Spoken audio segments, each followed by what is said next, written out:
We have the truth, we have the whole truth, and then we have facts, factlets, and factoids. Let me explain what factoids are. Factoids are highly exaggerated assertions which appear credible because they're repeated so many times that they begin to appear like truth. And sometimes there's not even a grain of truth in the factoids. And in this episode, I'll talk about truths, facts, factless, and factoids in the context of the 1991 economic reforms. You know, we all know that the 1991 reforms took place under Mr. Narasimha Rao, and he gets a lot of credit for them. So does Mr. Manmohan Singh. But we have to examine the role of Mr. A.N. Verma, who was the principal secretary at that time, and prior to that had been the industry secretary, both with Mr. V.P. Singh and earlier in the times of Mr. Rajiv Gandhi. Now, it's a fact that Manmohan Singh and Narasimha Rao will get credit for this. It is also a fact that India was facing a balance of payments crisis. But the whole truth is that India was already in the process of revamping its economy. And it was not because of the IMF and the World Bank, because the process had started during the times of Rajiv Gandhi. It had continued in the times of VP Singh. In fact, Ajit Singh gets a lot of credit for many of the reforms that were brought about. And although Chandrasekhar had resigned by saying that he is not in favor of the new industrial policy, the fact is that he also lent his support to it. Therefore, the fact is that these were reforms which were made in India. These were not reforms which were thrust upon us by the World Bank or the IMF. And one will have to give a lot of credit to Mr. Ankit Mittal, who's working on a new work that talks about the liberalization of Indian economy. And he, in fact, says that it had started in the times of Shastri, but during Mrs. Gandhi's period, especially when Mr. Haskar and Mr. Dhar were in the PMO, they had been placed on the back burner again for political reasons. Rajiv Gandhi did make an effort to open up the economy during his tenure, but that was the time when the Bofors started. You had the Ram Janmabhoomi, you had the Babri Masjid, the opening up of doors and things. So the whole thing got into a side track. Then there was the Bofors scandal, and therefore, when Singh became the prime minister, he did try to usher in these reforms. And this was the time when Amarnath Verma and Rakesh Mohan submitted a set of policy recommendations that were called the New Industrial Policy 1990. But they couldn't see the light of the day. And therefore, because these two people, especially A.N. Verma, Amarnath Verma, he continued to be the Industries and Commerce Secretary. And now he was inducted into the PMO. And the same policy, which was the 1990 New Industrial Policy, became the New Industrial Policy of 1991 as well. And even this, when it was put up to the cabinet, it was felt that this will not pass muster because everything appeared to be very radical, and we had built up such a strong rhetoric about socialism and about socialism and about the socialist pattern, about Nehru's Nehru and Indira Gandhi's commitment to socialism, that it wasn't passing muster. And therefore, one of the thoughts which only a bureaucrat would have was that let's not change the policy, but let's make a new preamble. And so the policy remained the same, but the preamble was changed, and Jairam Ramesh was asked to draft the new preamble.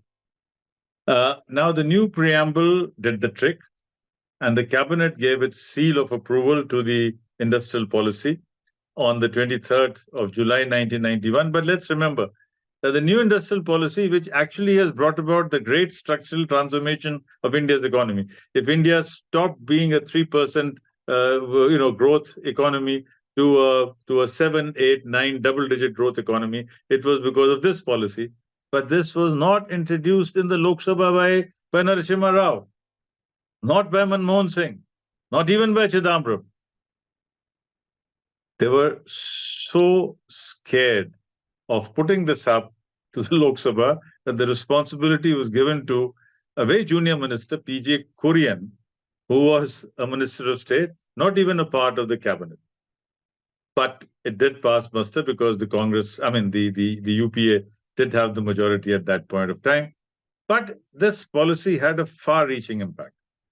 Let me count these impacts. First, it abolished the license Raj, removed all restrictions on industries except, quote, those related to security, strategic concerns, or social reasons, or problems related to safety and environment.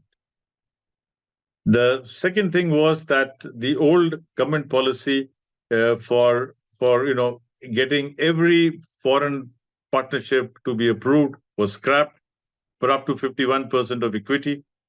Then there was this point about public monopolies being dismantled, their shares being offloaded. And last but not the least, the concept of MRTP as a company was scrapped. Now I'll tell you about a little factlet of those times. Unknown to the PMO and unknown to the Indian High Commission, it seems that Prime Minister Narasimha Rao used the offices of Tarun Das, the then Director General of CII, to connect with the 10 Downing Street, that is the UK Prime Minister's office, to check up on how the Prime Minister's office in the UK is run. And this has been reported in the Economic Times and as part of the recollections of Mr. Tarun Das. So it's very interesting to see how the Prime Minister was also trying to understand how PMOs run in many other countries. But we have no records of this either in the PMO or in the High Commission. After Rao demitted office, we had a series of short-lived coalitions in the country. And the PMO, which in many ways reflects the glory of the PMO, also went into a bit of an eclipse. Mr. Deve Gowda brought in Mr. T.R. Satish Chandran, who was an ex-chief secretary of his home state of Karnataka, as the 7th principal secretary. But as the term of the principal secretary to PMO is coterminous with that of the PM, he could last only for 1 year and 18 days. And then Mr. I.K. Gujral came in, and Mr. I.K. Gujral brought in Mr. N.N. Vora, who had been a very powerful Home Secretary of India as his principal secretary. Vora is known for his report on the criminalization of politics, and it had several observations made by official agencies about how the criminal networks were virtually running a parallel government. In fact, he said, and I quote, "In bigger cities, the main source of income comes from real estate. The forcible occupation of lands and buildings and procuring such properties at cheap rates by forcing out the existing occupants, tenants, etc. And the money thus acquired, the power thus acquired, is then used by bureaucrats, politicians, and policemen in the expansion of their activities with impunity. And it is this nexus between criminal gangs, police, bureaucracy, and politicians that has come out so clearly in different parts of the country.